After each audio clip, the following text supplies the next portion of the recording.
Hi hello good evening நட்புக்களே, எல்லாரும் எப்படி இருக்கீங்க? நேற்று தாங்க இதே இடத்துல உட்காந்து பேசிட்டு இருந்தேன். கடன் வாங்கிட்டு கட்ட முடியாமல் சூசைட் பண்ணுறவங்கள பற்றியும், லவ் ஃபெயிலியர் ஆகி சூசைட் பண்ணிக்கிறவங்கள பற்றியும், அதை இன்னொன்று இன்க்ளூட் பண்ணணும் போல இருக்குதுங்க.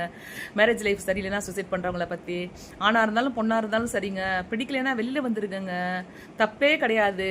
அதுக்காக 1 2 3 4ன்னு போக சொல்லுங்க. ஒரு செகண்ட் சாய்ஸ் எடுக்கிறதுல தப்பு இல்லைங்க.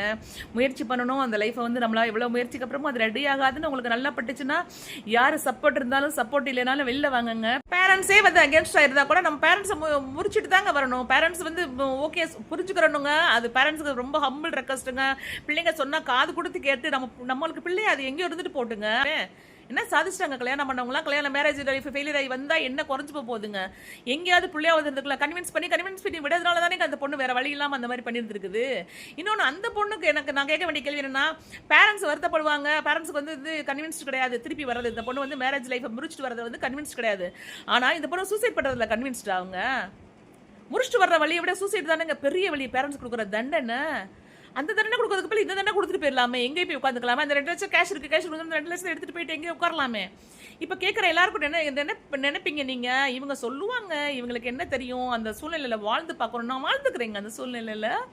அதே சூழ்நிலை இருந்து வாழ்ந்து வந்துக்கிறேங்க. நான் அதுல இருந்து வெளியேறி வந்துக்கிறேங்க. எனக்கு உயிருக்கு உயிரா நேசி எங்க அம்மாவுக்கு எகேன்ஸ்டா நான் வந்துக்கிறேங்க. என்னோட லைஃப் பத்தி இதெல்லாம் வந்து மெதுவாக சொல்லணும்னு நினச்சிட்டு இருந்தேங்க. இது எல்லாமே கான்ஃபிடென்ட் கொடுக்கறதுக்காக தான். அப்போ இந்த சமயத்தில் கான்ஃபிடென்ட் கொடுக்காம எந்த சமயத்தில் கான்ஃபிடென்ட் கொடுக்கறதுக்காக ஒன்று சொல்கிறேங்க. 95லேயே வந்து 2 குழந்தைகளோட 2வது கல்யாணம் பண்ண ஆள் நான். எனக்கு 3 குழந்தை. நாங்கள் முதலே சேர்த்துப்பேன். 2 பசங்களுக்கு கல்யாணம் ஆச்சு, ஒரு பையனுக்கு கல்யாணம் இனிமேல் தான் பண்ணணும். எப்படிங்க? பேரண்ட்ஸ் வந்து அகேன்ஸ்டாக தான் வந்தேன் நான். ஆனால் அதே பேரண்ட்ஸ் சொன்னாங்க, நீ எடுத்த முடிவு கரெக்டுன்னு சொல்லிட்டு. மாறுங்க, காலங்கள் மாறும்போது எல்லாமே மாறும். அது எந்த ஒரு காரணத்துக்காகவும் எந்த ரீசனுக்காகவும் என்ன செஞ்சாலும் செய்யலாம். உயிரை மட்டும் விடக்கூடாதுங்க. இதுதான் என்னோட எல்லாருக்கிட்டையும் நான் இந்த பார்த்துருக்கிற யங்ஸ்டர்ஸ்டையும் பெற்றவங்கள்ட்டையும் கேட்குறது.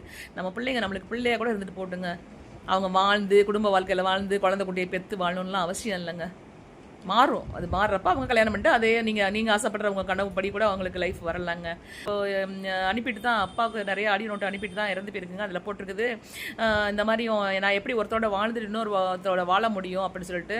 எதுக்கு நம்ம இப்போயே முடிவு பண்ணணுங்க? முதல்ல வெளில வரலாங்க. செத்து போகிறதுக்கு வெளில வந்து வாழ்றது, அவங்க பெற்றவங்களுக்கு பிள்ளையா எங்கேயும் வாழ்ந்துட்டு போகலாம்ல. அப்புறம் பார்த்துக்கலாம். பிடிச்சதுன்னா மேரேஜ் பண்ணிக்கலாம். இல்லைனாக்கா ஒரு பப்பி சொல்லியிருந்தேன் நேற்றுக்கு, ஏங்க ஆர்ஃபனேஜில் போய் ஒரு குழந்தைய அடாப்ட் பண்ணிட்டு வளர்த்துட்டு போயிடலாங்க அழகா. எத்தனையோ சாய்ஸ் இருக்குதுங்க. அது ஓகேங்க. வீடியோ லாங்காக போகுது. எனிவேஸ், டேக் கேருங்க. Love you all.